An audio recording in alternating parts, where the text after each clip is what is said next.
Hey, Nails Mahoney here again from OnAirCoach in the house, in the home, because we're all self-isolating in a little old island called Malta in the Mediterranean and way over the Atlantic Ocean and a little bit further in Regina, Saskatchewan is our guest today. It's Drew Dalby. Hello, Drew. How you doing, man? I'm all right. How are you doing there? You look like you've got it figured out. Another person who looks like they have it figured out.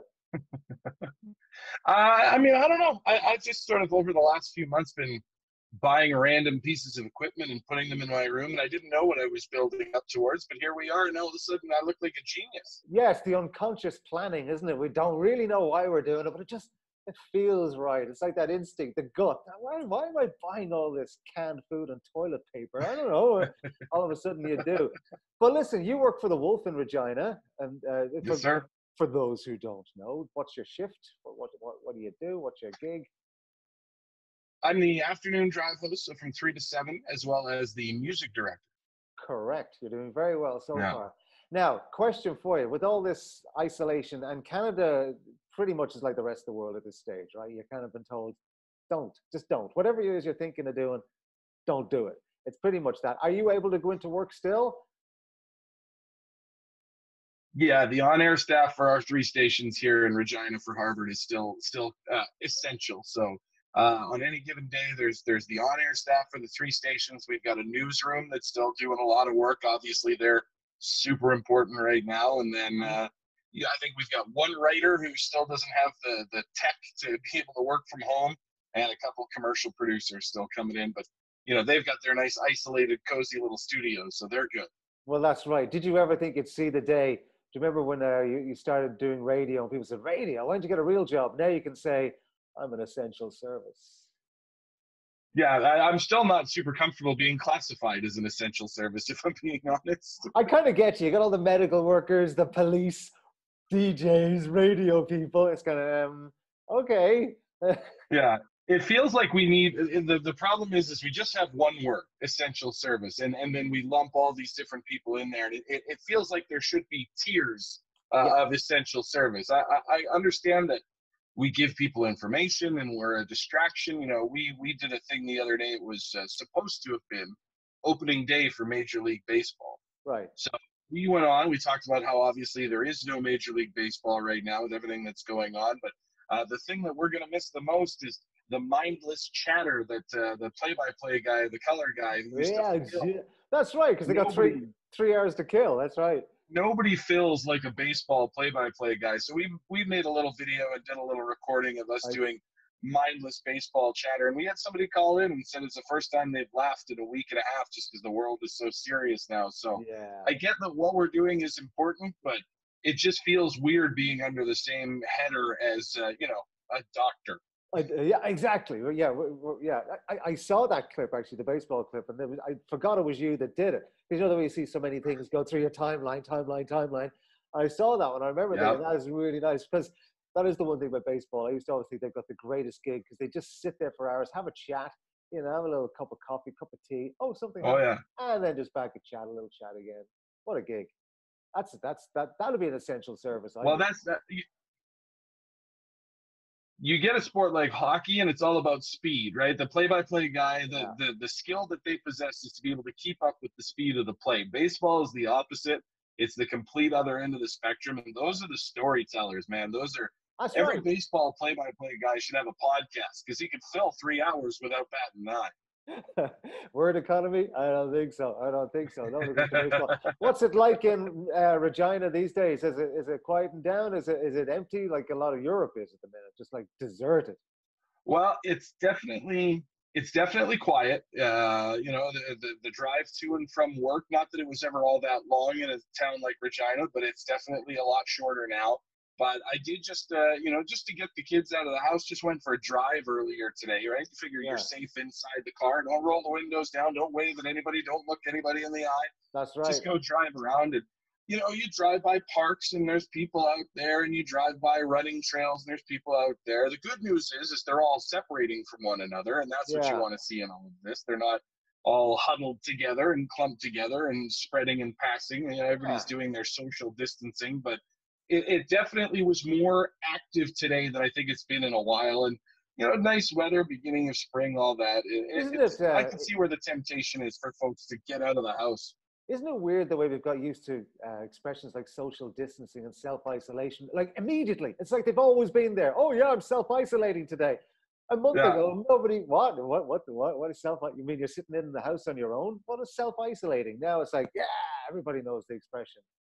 Oh yeah, social distancing is easily going to be the Oxford word of the year this year. There's no question about it. And you're right, like it's not a word that anybody ever used. And even when they first started using it, there were people who were saying like, you're just confusing people. They don't know what that means. But it honestly feels like it's been part of the lexicon for decades now, because we've used it so much. That's right. Are you doing anything different on air? I know you said you did the baseball thing. Is there anything different, or are you doing more information? Are you just playing the same game you've always played, or how has it changed in any way?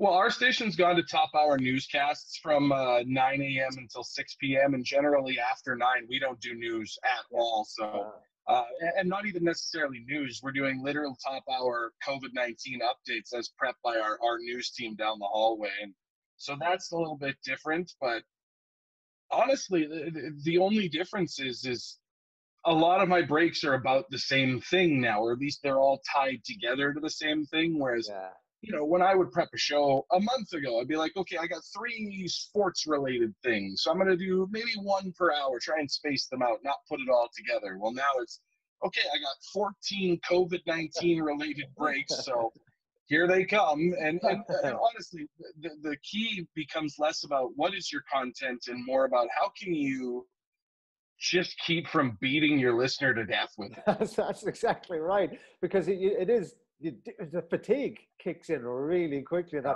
remember for the first week or so when it was really started to kick in this part of the world, we're just below Italy here, right? So Italy just went crazy a couple of weeks ago. I was scanning all the news sites, reading everything I could read about it. 5 days in, what's on Netflix? Just got tired. You just can't take it. You do get overloaded with it. So that is a tough balance, though, to make. How do I keep them informed? But how do I keep them so they don't switch because they're sick to death of every time I open my mouth I'm talking about this bloody COVID-19 thing? It's not easy to do, is it? Well, no, and I mean, for us, it's the same when we talk about music, right? When a listener says that they're sick of hearing a song, well, you don't know. We have to hear it every single spin. Imagine how tired of it we are. So someone tunes in for 15, 20 minutes on the radio and they hear maybe 2 COVID-19 things like, oh, that's all you guys are talking about. Well, we're here for 4 hours trying to talk about it. So, but the problem is you're really seeing people's creativity get stretched now. And it is interesting because you're starting to see which jocks are Reddit jocks, which jocks are Facebook jocks, and which jocks have, actual creative content, creative ideas. Those people are thriving because they're able to either take the COVID situation and put a spin on it and come at it from a different angle from everybody else, or they're able to lean on life experiences or things that are going on in their house or just stuff that they've been holding on to move away from it entirely. And then you see the other people who are just, well, here's stats, here's numbers, here's stats, here's numbers, here's self-isolation. You and I have spoken about this in the past about storytelling on the radio and how it is all a big story. Even if you're given the weather or your intro in a song, you still have a story. And you're right, this is where the real storytellers start to come out. And it's interesting to listen. I mean, one of my guilty pleasures is listening to really shit radio. I love hearing really bad, but anything that's crap, you get a kick out of it. It's kind of, God, that was really terrible. But there's a reason the most popular episodes of the American Idol shows, all those different kinds of shows, the most popular ones are the auditions where people suck. Yeah, and all those blooper reels get like 10 million views on YouTube. That's right. Yeah, it's just human nature, I guess. But it's great to hear the opposite as well.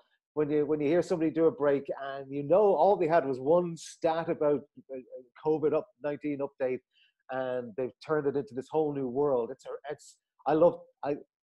One of the best things that I think on a radio station is when you hear a presenter and you wonder, how did they do that? How did they do that? I think that's always a great thing to do.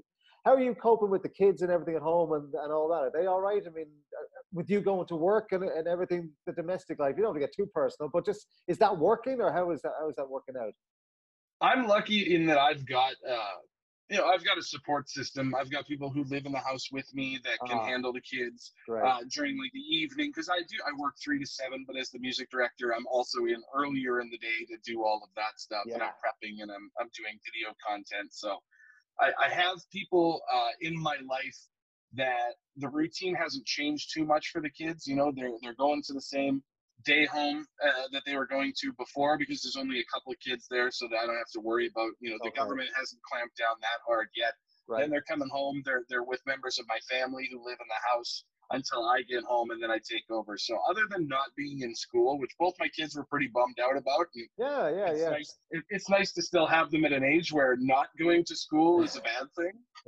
I'm going to relish that for as long as I can hold on to it. Another year or so, the biggest thing has just been trying to figure out what information to share with them and what not to. My daughter is 5, my son is 3, so I want to be honest with them. You have to explain to them why are you not in school today? Why can we not go to the local trampoline center or go to a swimming pool? You have to explain these things so they're aware of what the coronavirus is, of what COVID-19 is, and why we have to maintain our distance from other people. But at the same time, you don't want to tell them Italy's under complete lockdown and the United States people are dying left and right, and we're over 100 cases here in Saskatchewan. Now she's 5 years old. What's she going to do with that information other than have anxiety? A 3 and a 5-year-old can cope as well. They're pretty sturdy things, they really are. They can handle any crap you throw at them. One last thing is your podcast. I've seen you put up that podcast again. What's the story with that? Are you going to relaunch that, or is it just a casual thing, or what? No, it's coming. It's coming back. I've decided that I have just the slightest glimmer of free time in my life now, and I don't do well with that. So I'm gonna bring it back. So when I first started this, I believe I was in Lloydminster, border city between Alberta and Saskatchewan here in Canada. And I was looking for something to sort of get my name out there a little bit more in the industry, trying to be. Do a little bit of networking, and I'm like you. I love radio. I love talking about radio. That's to the detriment of my non-radio friendships. So the idea of getting to sit down, whether it's face-to-face or over a system just like what we're doing here, and interview people, and there are so many radio presenters that you hear them on the air and you hear what they'll tell you, and that's great stuff, but they've got some crazy stories as to how they got to where they are now. So, it used to be called the Off Mic Podcast, and it was just a weekly interview, long form, 30 minutes to an hour, depending on the history of the guest and how much they had to say. You could talk to a guy like Jeff Woods here in Canada. We went over an hour. Ron McLean, we went an hour. Some people, they got a great story, but they haven't been at it that long. That's a 15, 20-minute episode. We're going to bring that back, and we've already got the first interview in the can, so we're actually hoping to have that launch later on this week. Well, let us know when you're doing that, and we'll stick it in our OnAirCoach newsletter and all the usual avenues that you do nowadays, right? Because and I love the fact that you said I had a bit of free time, and that doesn't sit well with it. Everybody that's creative, they go, I got 10 minutes. What will I do with it? What can I make? What will I do with it? Yeah, exactly. What will I do with this? Drew Dalby. Go ahead. Can I just say one more thing? I was about to give you the big sign off of the fireworks and everything. But go ahead, man. Go ahead. But it's something that I've been thinking of the last little while here, and I think that it's something that radio can do to support radio right now is we're all still all over social media, and a lot of us are still trying to create things. So when you see somebody, maybe you don't want to do it to somebody who's in your market. You don't want to necessarily be promoting the competition. But if there's someone at your station, if there's someone in another market that is making something, whether it's a podcast or a video or anything like that, and they're sharing it on social media and you think it's good, now is the perfect time to hit share buttons, hit retweet buttons, get it out there. Your creative friends need support. You need support if you're a creative person too. And this is a thing that's, we're all talking about supporting local businesses right now. Support local creators as well, and share their stuff so that more people can find it. You guys are doing this. People should be hitting the retweet button on all these videos, because the more this stuff gets around, the better it is for radio as a whole. Yeah, and it's always nice to hear people connecting with each other, whether it's you or me or two other people. It's just good to hear people sharing and talking about stuff like this, right? I love it as well. I'll watch 100%. You ready for the big finish now? You ready? Let's do it. Drew Dalby in Regina, Saskatchewan. Thanks, man. It's been a pleasure as always. Always fun, sir.